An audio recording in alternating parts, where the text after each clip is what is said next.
Mike Gundy is certainly not immune from losing out on big players in this NIL war era. However, we might be a little bit more insulated by it. And regardless of how this ends up or where he ends up, Nico Iamaleava will likely always be referred to as Nico, I'm a leaving you.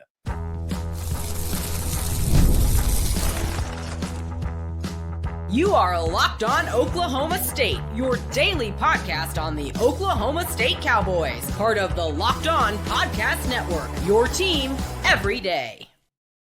Howdy, y'all, and hello, all. Welcome back to Locked On Oklahoma State, your daily stop for all things Cowboy and Cowgirl related. My name is Cody Stovall. I want to thank you kindly for stopping by to make this your first listen. We're available on all of your podcasting platforms, visually as well on YouTube. Find me personally on X at Oldeo State. Today, we're partially brought to you by Game Time Tickets. Do not miss out on the action.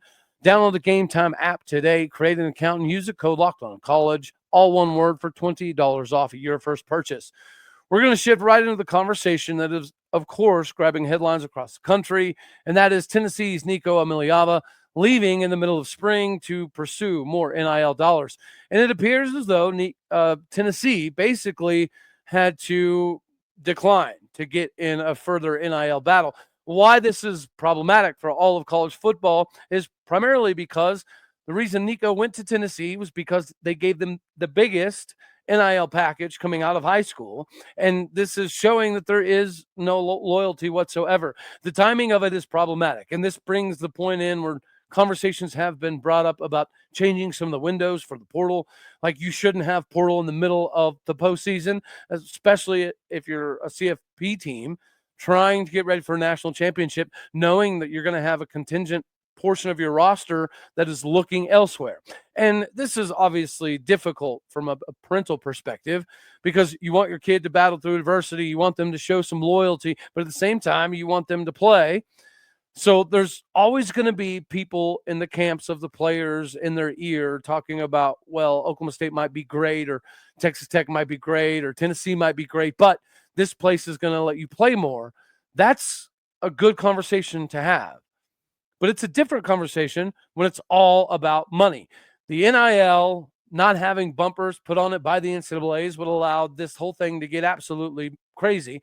And Oklahoma State does operate a little bit differently, which is why perhaps we might have a little bit more of a blanket here, security blanket, as opposed to some of the other schools. But, of course, we did lose out on Jabbar Muhammad. We lost out on Jark Bernard Converse, obviously, to Washington and LSU. We just recently lost out on Dejon Stribling going to Ole Miss. You could make the argument that the situation in Stillwater was a little bit different because we had to focus on getting guys in the portal as opposed to acquisition of the roster, because it didn't work out for us previously. So now the question is permeating around the country. Every single fan base is wondering, how does this affect my university? Can this affect my university? Will this affect my university? Well, without having the bumpers being put on it, obviously this will have an effect on everybody. And we just listed a few guys that have come through Oklahoma State that have catapulted their success here into bigger paydays elsewhere. And sometimes you can't do anything about it. But to me, this is a timing issue. This should be something that is put to bed. The idea that you can have a quarterback that is supposed to lead you to a massive season leave you in the middle of spring ball. A, it doesn't really give you time to do anything about it. B, from a financial perspective, it does kind of put you in a position where you're going to lose no matter what, right? Because if the kid came to you because you gave him the most NIL money, and now he's coming to you again asking for more NIL money, even though I can't say that the play dictates a significant amount of money, this is going to run rampant. But is Mike Gundy's recruiting philosophy over the years going to equal a little bit of a differentiation here? Because Stillwater America is not like everywhere else in the country. It is somewhere where you have to come knowing that you're going to focus on football and get rid of most distractions. And it's not the nightlife that a lot of cities do, in fact, provide.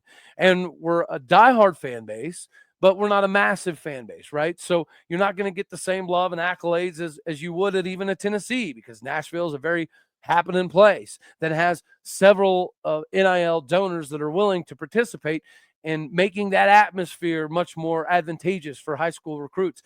But then it equals this. If you get in a war for money, you're always going to be in a position where guys are going to be revolving in and out of the doors. This is a bad look for college football.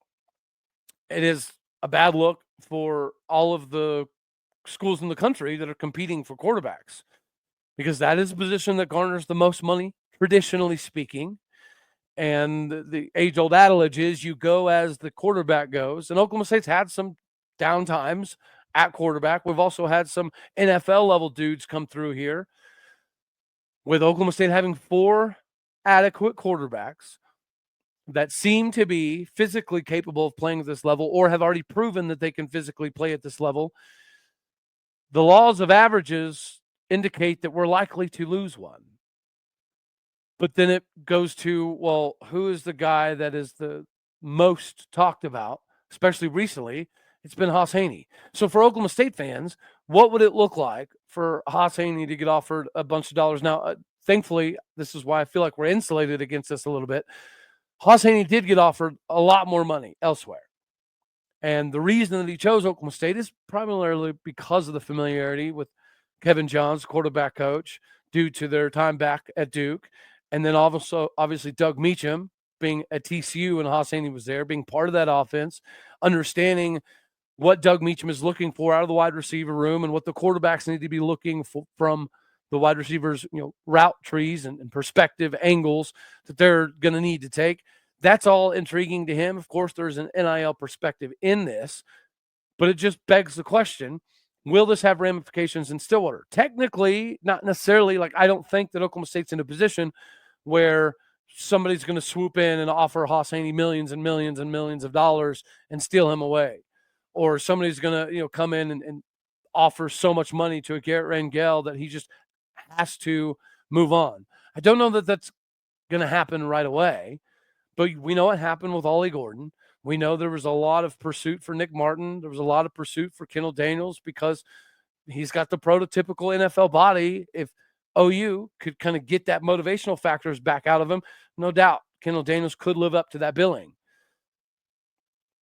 But Oklahoma State seems to be a little bit more insulated from this, because traditionally we have grabbed a lot of individuals, especially at the quarterback position, that aren't necessarily chasing NIL. And this is a situation where we do have to spend more in NIL. We have to get more aggressive. And it appears as though we did that in the transfer portal, and we're doing that in recruiting as well. But I hope that we never get into these kind of battles, because it leaves you in this exact predicament where Tennessee is now scrambling. Sure, they have talent, but do they need more leadership? Do they have to now go get that in the portal? Well, they're going to have to wait till spring's over, even though obviously the people behind the scenes are negotiating on behalf of their buddies, their families, their sons, their kids that they've trained or coached throughout the course of the season. So, I mean, you're always hearing from some suitors like, hey, if things don't work out in Stillwater, us here at this XYU University, we'd be prepared to offer your son this.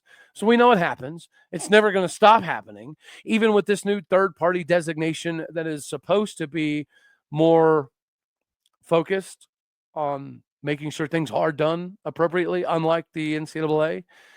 It's only a matter of time before that has some potential corruption involved, because this is a money-driven industry. And if you find yourself in Tennessee's position or Texas A&M's position or even Miami's position, right, where you're willing to pay so much money to build a roster, and then when it doesn't work out, you have not a lot of footing anymore.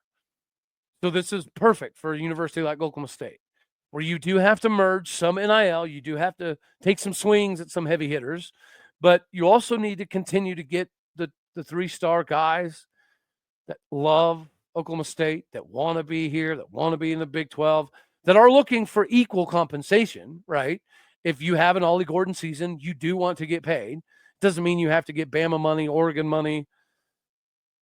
But even Tennessee was the ones who got Nico out of high school, and he's showing zero connection to that university. There's no loyalty. So this is where I do firmly believe in the age-old ideas behind Mike Gundy's recruiting that we're not just going to go get players. We're going to get players that care about being here, because we do have the ability to give over NIL when it is earned. But hopefully we're never put in a position where this happens, because much like Tennessee, I would assume, hope, and pray that our coach is like, we're not doing that. We're not getting into this bidding war. We're giving you, like, if we're giving you $2.4 million and you're not a national championship winning, CFP Final Four winning quarterback, you should be happy as all get out. But other people are willing to pay to create complete chaos. And here's the irony. Whoever brings in Nico Iamaleava has to know that this dude does not really care about your university. He might not even be there but for one season. So what does that do for your recruiting? Because I appreciate that Oklahoma State still has to find ways to ride that line of, we're going to get tried and true Cowboy culture dudes, but we're also going to go swing. We're going to go get some guys that are considered big time as well. And we just were able to do that as well over several suitors to add to this wide receiver U room. The Cowboys might have a wide receiver U situation brewing again, but you need to make sure that you also have an adequate way for you to capitalize on this season, and that's with the best tickets in the industry with Game Time.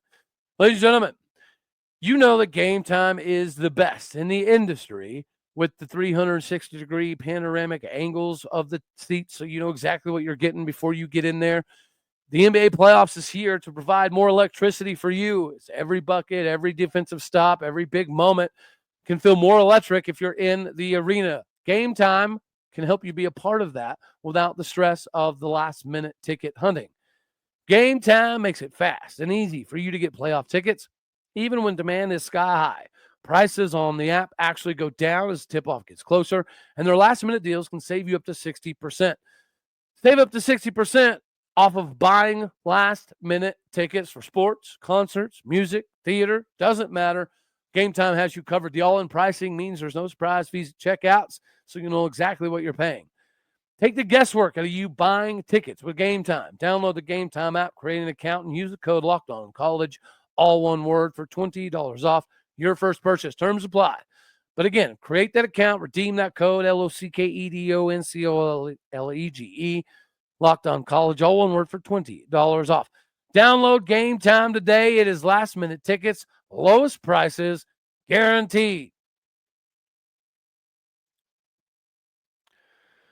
From Game Time to unfortunate injury time, we did know that Talon was out, and thankfully, we were able to go and grab Cam Abshire, 6'4", 200-pound wide receiver out of Emory and Henry. Production is production, right? He just had almost an 1,100-yard season.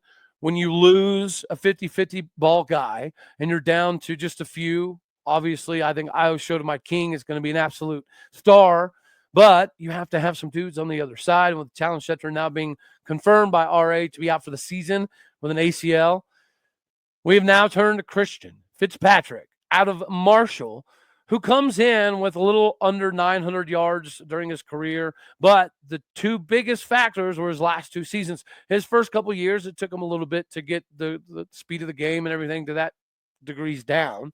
But once he did, he had almost 600-yard season before he transferred to Marshall, where he puts up another, likewise, 550, 600-ish yard season. And he went from 2 yards to catch to 12 yards to catch to 14 yards to catch to 16.9 yards to catch. And he just recently put up 7 touchdowns in the last couple of seasons. So the maturation process for Christian Fitzpatrick did take a little bit of time, but he's a little bit of a bigger body, 6'4", 215 pounds. So he's not quite Shotomide-King, 6'4", 225 pounds. And a lot of people say he's actually a little bit taller than 6'4". So it'll be a pretty interesting season in general. If we know that the offense has more capabilities, they have the ability or willingness, I guess I should say, to move faster, to mix in some tempo with some traditional. We feel like we have an understanding out of Rodney Fields at being in the backfield. We've seen clips most recently of Trent Howland absolutely getting out and showing off his speed capabilities. He's known as a bruiser, a Chris Carson level dude, but Chris Carson also had some wiggle. Chris Carson loved jumping over dudes. Maybe we'll get to see some of that out of Trent Hallen. And then Caleb Hicks has legitimately been one of the biggest stories of the spring. And thankfully, we don't have to deal with this Nico Iamaleava type scenario, even though I think if we do go after the UCO wide receiver, which I think most of us would absolutely love, he just put up insane numbers. And it would be cool to add that to the wide receiver room. I think that is going to be based off of who's leaving. Because, again, it's a numbers game.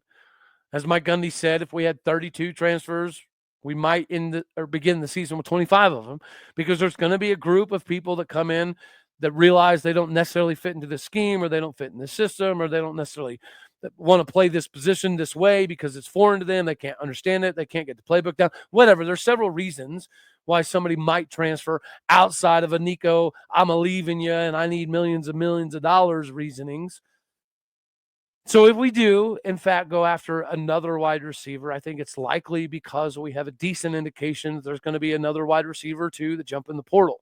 But as it sits, right, when you have 6'4", 225-pound dudes all up and down the lineup, like Shotomide-King, 215 pounds now with Christian Fitzpatrick. And if you watched any football last year, I think a lot of us probably watched portions of the Virginia Tech game where he proved, against P4 competition, that he could be an absolutely unstoppable force. The one-handed catches, ironically, coming from Marshall. Maybe it was the Randy Moss being on the walls that gave him inspiration. Because, again, his first couple of years in college, he didn't really play much. And then he got a little bit of playing time. And then he had a pretty good season. And then he goes to Marshall and proves that he's very capable to do this at this level. And then we have Gavin Freeman and DeJuan Lofton in the middle of the slot receiver room. I think that race should be amazing, especially if you factor in Jalen Lloyd, the speedster from Nebraska. We don't know where Sam Jackson V is going to fit in, but we've heard from several people, including Haas Haney, that he's got some untapped potential that we will be benefactors of, hopefully, in this upcoming season. But I'm not super concerned about this wide receiver room. Not only because of some of the guys that we just mentioned, but you also have, 6'3", 210-pound redshirt freshman now, Trey Griffiths. This offense is likely going to be fun to play for. And as we're seeing a top 30 recruiting class right now, it's only going to get better, in my opinion. If we can continue to lock down the state of Oklahoma and get the Talon Shetrans of the world to continue to buy into what we're doing. Unfortunately, I mean, you can't do a lot about injury. Some people are injury prone. And we talked about it last week with Trayson Wallace having something similar, surgery after surgery after surgery. And he went from quarterback to wide receiver. And him coming to Oklahoma State was to legitimately play wide receiver because he was just that talented. But he had more injuries pop up. But I think some of the abilities from the quarterback room and the propensity we're going to have to go deep is going to need to be beefed up, right? So I don't think we're necessarily going after a bunch of numbers for wide receivers. I think this is genuinely going to be a scenario of where we're going to be pushing the ball so often that to keep the wide receivers fresh, you're going to have a decent rotation. You're going to have a good backup regiment that could come in and continue to keep the pace of the game without much changing. And I think that's primarily what we're doing here. We feel confident in the slot receivers. We feel confident in the emergence of some of the younger guys. But you got to have somebody to take the other side of the field. Because if teams can completely isolate and double team, triple team Shotomide-King, then it does put us in a slightly precarious position because it's what teams did primarily last year with DeJon Stribling. And it did allow Brendan Presley to absolutely thrive. But we didn't necessarily always have the ability to counter that with yet another wide receiver, right? You look back to somebody like Leon Johnson III. This is where I see a Cam Abshire or even a Christian Fitzpatrick fitting in to that Leon Johnson model. We've been comparing Io to a bigger, stronger version of Leon for a little over a year, and it seems as though we've added more to that. To me, this is yet another indication that the Cowboys are planning on pushing the ball down the field, and you need big body wide receivers that can win 50-50 balls. Like, that was the beauty of like a James Washington, is he had Dylan Stoner to take some pressure off. He had Marcel Aitman to take tons of pressure off. That is what this wide receiver room is starting to turn into to me. And with the quarterback race being very substantial, we have to have the ability to have wide receivers bail some of these dudes out occasionally. You could be the Aaron Rodgers, the Brett Favres of the world, but you still have to have wide receivers that can go up and get it, right? I think it was maybe it was Deion. I think it was Deion Sanders talking recently about, there are some great quarterbacks and there's some great wide receivers in today's game, but the difference is back in his time, every star, big-time, massive wide receiver had a Hall of Fame quarterback with him. So your John Elways and your Dan Marinos, those guys had big-time wide receivers, of course, but even those big-time quarterbacks, occasionally, they needed the wide receiver to make plays on bad passes, to make plays on triple coverage and crazy scenarios. That is potentially what we've been missing. And that is also, in my opinion, partially why we didn't really go after retaining Dejon Stribling. It's because we knew we had a rebuild, and selling him on the rebuild was going to be a little bit more difficult, as opposed to bringing some of these guys in, because the momentum, see, words are still hard for me, the momentum is definitely rising in Stillwater. People can definitely feel it. And if we see the emergence of some of these conversations actually on the field, I think the recruiting will also take a massive tick upwards. Speaking of ticking things upwards, it's one thing to have money. It's another thing to manage money. It's another thing to build wealth off of your money. But it's all a thing that we have dealt with in life, checking the bank account and wondering where did the money go. Between the eating out and the online shopping and entertainment, it is very easy for all of us to lose track. That is where Monarch Money comes in. Your personal CFO can be at your disposal instantly, giving you full visibility to take over your finances. Monarch Money is not just a budgeting app, it's a complete financial command center. So you can track all of your accounts, investments, and spending all in one place. So you can stop just managing your money and start building wealth with it. When you start using Monarch, you're going to realize how much you are spending unnecessarily on things like food delivery, and you can budget smarter with Monarch. Instead of juggling multiple apps, you can use a Monarch app to check your finances, track your spending, and even plan your long-term goals. Managing money with your partner is going to be smoother than ever. You can track shared and personal accounts, set goals, and stay on the same page without stress. Take control of your finances with Monarch Money. Use the code LOCKEDONCollege, all one word, at monarchmoney.com for 50% off your first year. That is monarchmoney.com. The code is LOCKEDONCollege. It is all one word. Go there for half off your first entire year with Monarch Money today. All righty, y'all. Now we get to shift gears here again to the biggest surprise so far in 2025 was not the disaster of Cowboy football. All right, that's 2024. We're going to get rid of that. But that was likely going to be the lingering conversation until spring because of the expectations on the diamond. I have voiced frustrations with years of watching Rob Walton's mound management, and I have expressed irritations with the pure Josh Holiday launch angle, hit everything out of the park hitting methods. But even in being critical, I didn't anticipate us not being in the postseason, right? I never actually really anticipated us not hosting a regional, although we made jokes about how it would be nice not to host a regional because every time we host a regional, we pee down our leg. So it would be better to put Oklahoma State somewhere else, and we would have to battle all across the country. But we're now finding ourselves in a position where we might not even play in the postseason. And that should be an egregious crime by Josh Holiday when you have Nolan Schubert and you have, I know Gabe Davis, right, is dealing with some things, but you have some dudes. Harrison Bodendorf looks legitimate. I think you're seeing the emergence at times of Hunter Watkins coming over from Grand Canyon. I think a lot of us were very excited about his prospects. Sean Youngerman went from a star closer to an awesome starter to now being injured. There's not much you can do about that. Stuff happens. The untimely hitting is difficult to watch. The inability to score runs is hard to watch. But that's been brewing. Okay. Never anticipated we'd potentially not be in the postseason. But now we get to have the conversation about the fact that softball might not even,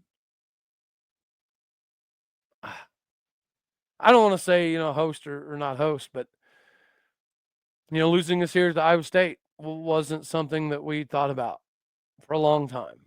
Yeah, here we are. It's obviously a wild ride. It's a wild time. Thankfully, Kenny Gajewski is willing to admit it and seemingly try to do some stuff about it. But nonetheless, it is perplexing. Thankfully, spring football is going well. Football recruiting is going well. The transfer portal seems to be working out in our favor. So that's carrying conversations. But are we worried about softball missing out on the postseason entirely? No, we're not. They're still a top 20 team. They still have several talented individuals that could make a deep run. It's all about putting it together and getting hot at the right times. It's funny. I just realized my bulletin points here on the right side of the show are incorrect.